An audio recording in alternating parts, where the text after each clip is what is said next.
Hello, in this video I'm gonna show you how to enter the one-time boot menu on Lenovo IdeaPad 5.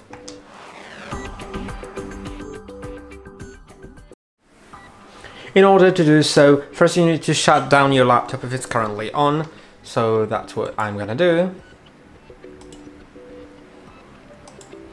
Now once it's shut down, wait for like half a minute, and after that plug in your external device if you're booting from an external device, and press on the power button, which is on the right edge of the laptop, and immediately after releasing it, start repeatedly pressing on F12 on your keyboard.